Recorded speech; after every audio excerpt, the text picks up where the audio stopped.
Betrayal. To be betrayed.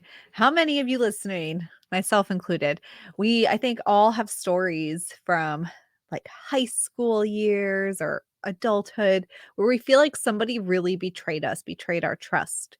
And we remember those moments and how we felt and what happened and how wronged we were.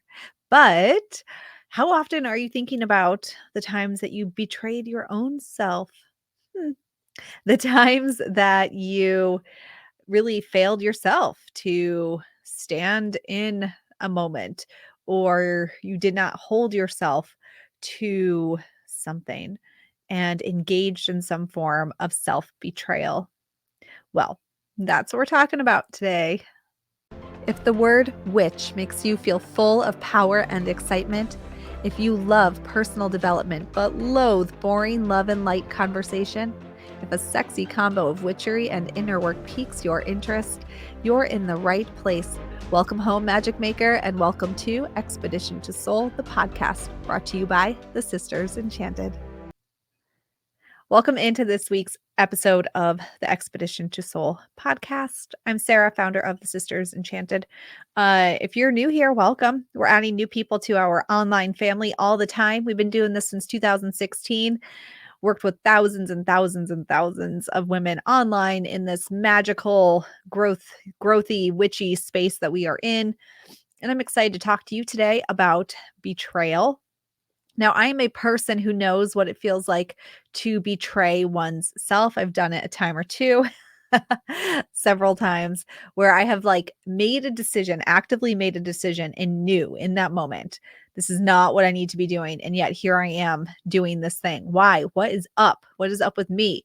What is wrong with me? Well, I don't think anything's wrong with anybody, just like nothing was wrong with me. But we can betray ourselves. So I looked up the definition of the word betray, and I found the standard dictionary definition is to expose one's country, a group, or a person to danger by treacherously giving information to an enemy.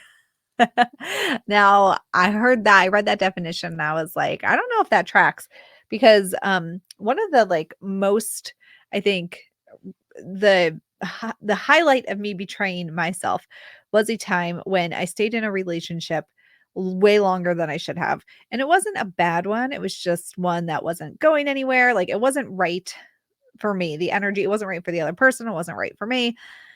And I knew that. And I was really unhappy. I was like the most anxious I've ever been in my life.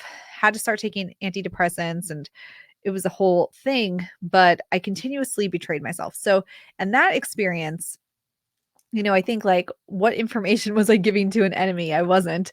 But I suppose I could consider that I was, I don't know, maybe just giving my power to somebody else, because I was sort of just waiting for the other person to do something about the situation. And I think back more recently with some growing pains that I've had as a leader of the Sisters Enchanted and my company here, and the same where I really did not do something that I knew in my bones was the right thing to do and an action to take. And I don't think it was so much like giving information away to an enemy, as this definition would say, but really giving my power to somebody else, or not claiming my power in a moment. And in that way, giving over to the other energy in the situation. I also found this definition, though. This is from Wikipedia, good old Wikipedia. Betrayal is the breaking or violation of a presumptive contract, trust, or confidence that produces moral and psychological conflict within a relationship amongst individuals, between organizations, or between individuals and organizations. And that really struck a chord. Because when we talk about self-betrayal, betraying yourself, it is a trust, a confidence within yourself. And when you are betraying yourself, what are you doing? You're creating psychological conflict because you know that you're not living in your truth. So that, I think, we have a winner. Ding, ding, ding.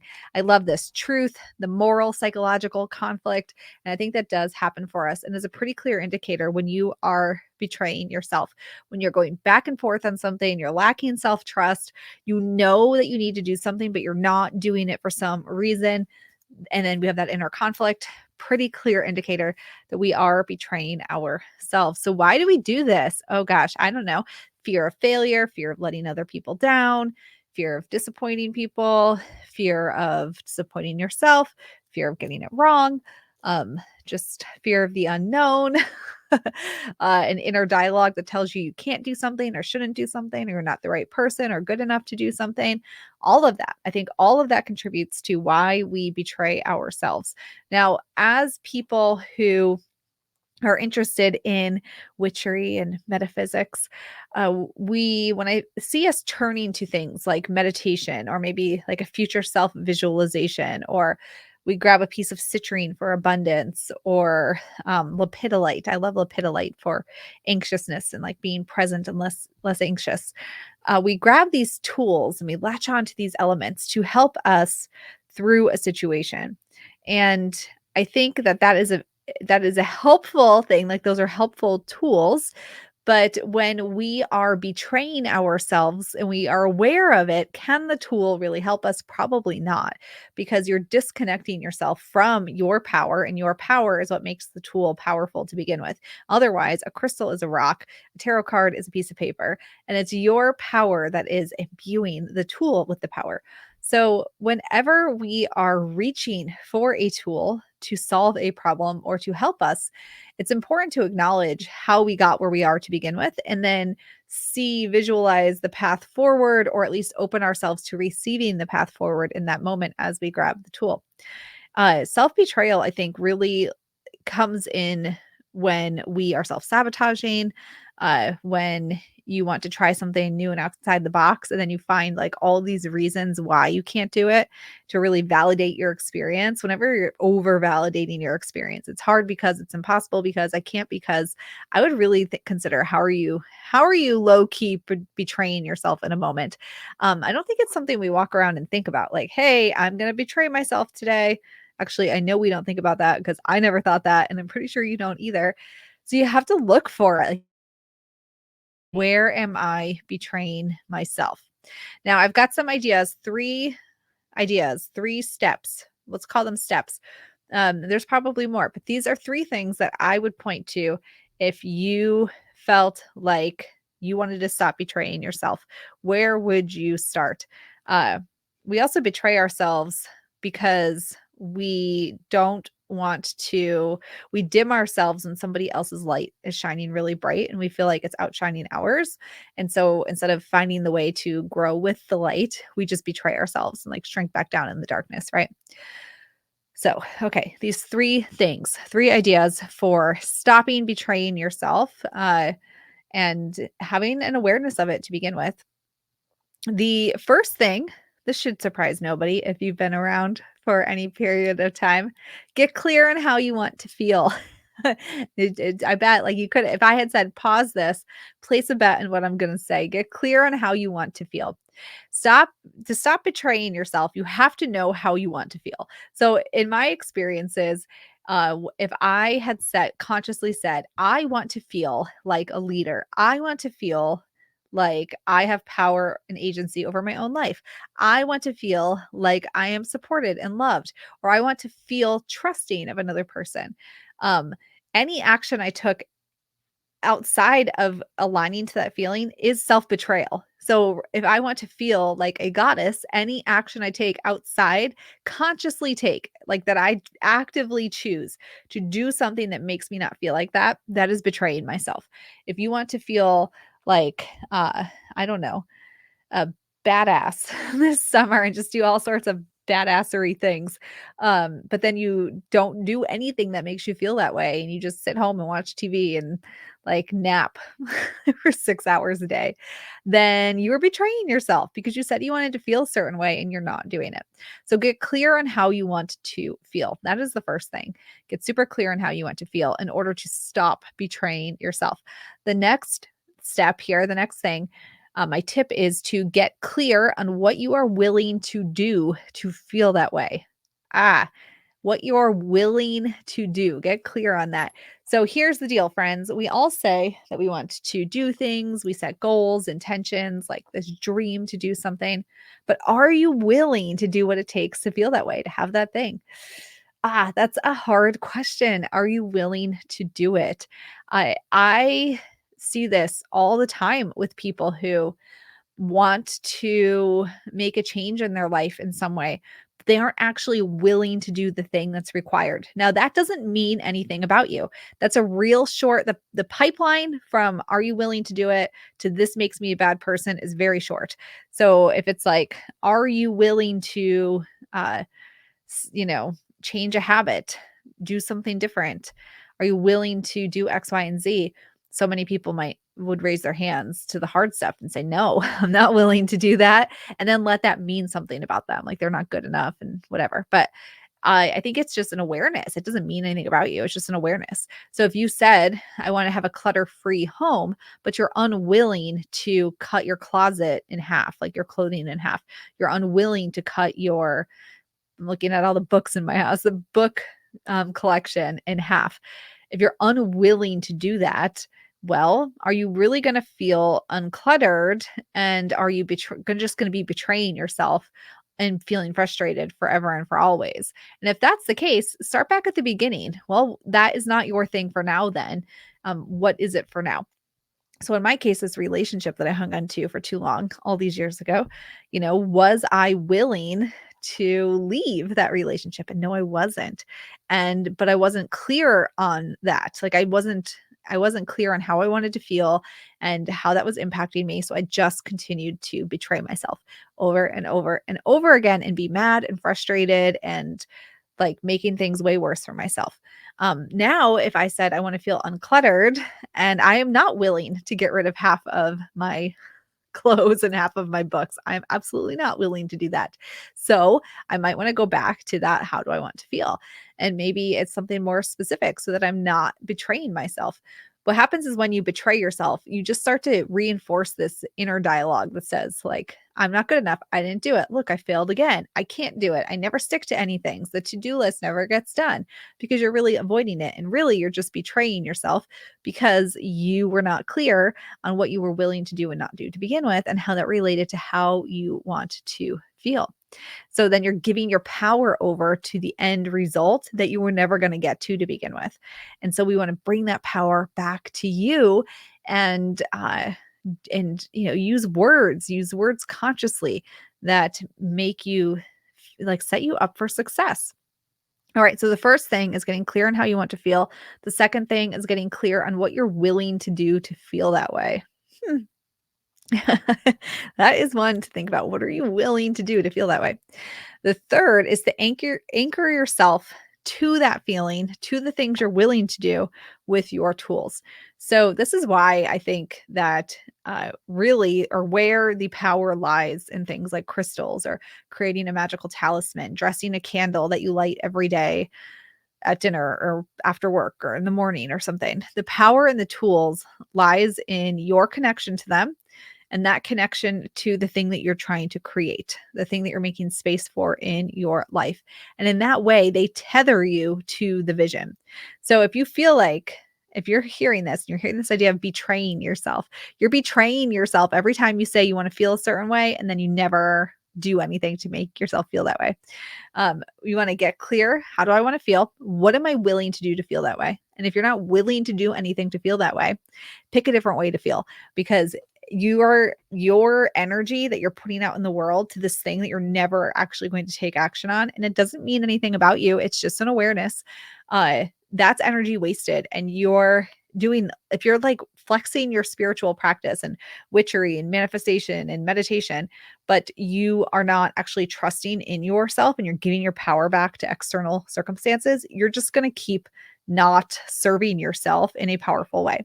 So, how do you want to feel? What are you willing to do to feel that way? What are you willing to do to feel that way?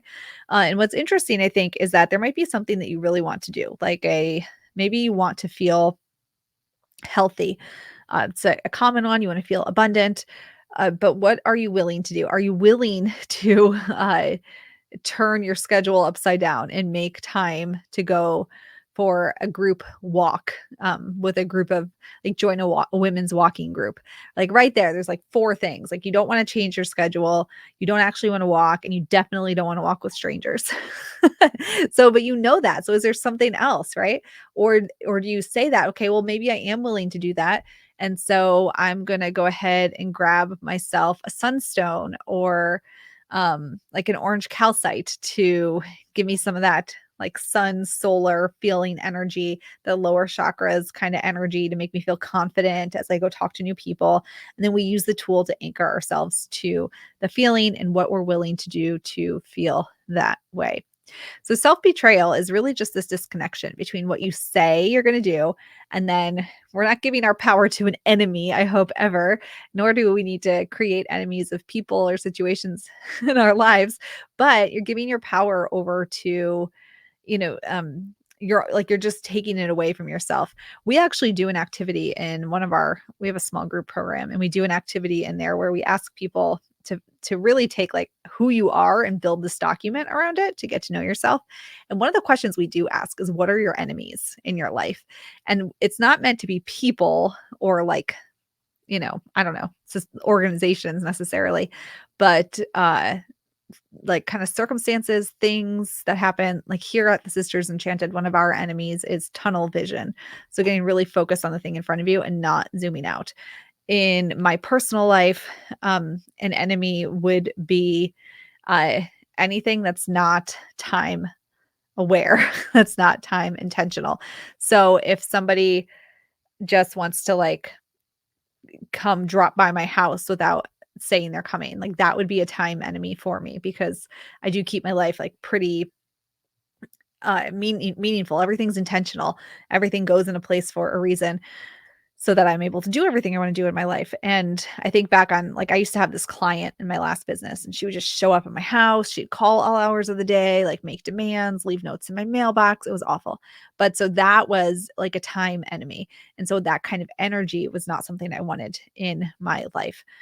Other enemies for me in my life, so giving my power over to something else, are I really look at I don't know how to say this, and I don't know how I wrote it in my document, but for me, I food is not an enemy. I love food, and I eat all kinds of food. I eat sugar, I drink a beer or a glass of wine, and now and then I like eat fried food. I eat meat, I eat vegetables, like I eat all the food. But I am also really aware of what food I'm putting in my body at a certain amount, like within a certain time. So if I'm going to have pancakes and syrup for breakfast, I'm not going to have ice cream and cake like later because I just ate all this sugar now. And so for me, an enemy is sort of unchecked, like people bringing food into my life. And that is very much an enemy for me because we have a lot of people in my life who love to show love through food. So they will show up at our house and like give my kids two cookies. Meanwhile, they saw another relative earlier in the day who gave them a slice of cake. Meanwhile, I didn't know they were going to see these people, and I made them pancakes for breakfast. And before you know it, the family's consumed 100 grams of sugar in a day and like no vegetables for a week straight. So that is very much like an enemy in my life. And so if I wanted to feel healthy and radiant, and then what am I willing to do? I have to be willing to put those boundaries in place and say, no, we can only go to this person's house like when it's scheduled in to go because this happens every time we go there. And then I can anchor myself in with my tools, make like a talisman out of a bracelet that I wear to remind myself, maybe a crystal grid on the kitchen counter. Like, I don't know, but anchor into the reminder. And for me, it doesn't feel maybe very witchy, but I keep on the wallpaper of my phone a photo collage of the way I want to feel. And it's right in the middle of it is a big bowl of fruit. So it's right there every time I pick up my phone. So I'm constantly reminded of that anchor of how I want to feel. So I'm not betraying myself and then feeling really bad about myself as a person in my body. Like then I have to live the negative impacts of my kids who are both outside the box thinkers and sensory feelers, and they just don't eat anything healthy for a week on end. I am the one who pays the price for that. So it's helpful for me to get clear on how I want to feel. What am I willing to do to feel that way so I don't betray myself constantly? And then I use the anchor of my phone wallpaper to remind me of that. All right. So the thing I wanted to bring to your awareness today was self betrayal. Sounds bad. We all do it though. So, how can you consciously stop betraying yourself? Step into how you want to feel. And here's some ideas for you in today's podcast episode. If you want any support on your journey, practical, metaphysical, just reach out to us and our inbox mermaid will swim up, let you know what we've got cooking in our neck of the woods right now, what programs we have, what's going on, so that we can support you on your journey. Of course, our holistic witchery program is the best place to grow and learn, evolve into a witchery practice that feels confident and supportive, and also grow in your ability to be present in your own energy and really the beacon of your life and in the driver's seat of your life at the same time. So it's a 1-2 punch of metaphysics and this really empowered thinking for you in your life. All right, then. Well, that's it for now. I hope that you are participating in our Good Witch, Bad Bitch Summer Initiative. If you are not, grab your printable. That is definitely a way to move forward in some of this powerful energy and doing things for you that make you feel the way you want to feel. So we'll be sure to link that up as well. All right, everyone. Thanks for hanging with me. And until next time, I hope that you have an enchanted rest of your day ahead. If you love the podcast, be sure to leave us a rating or a review. That helps us to get the word out about all we're doing here at the Sisters Enchanted. Thanks for being part of our community, and we'll see you in the next episode.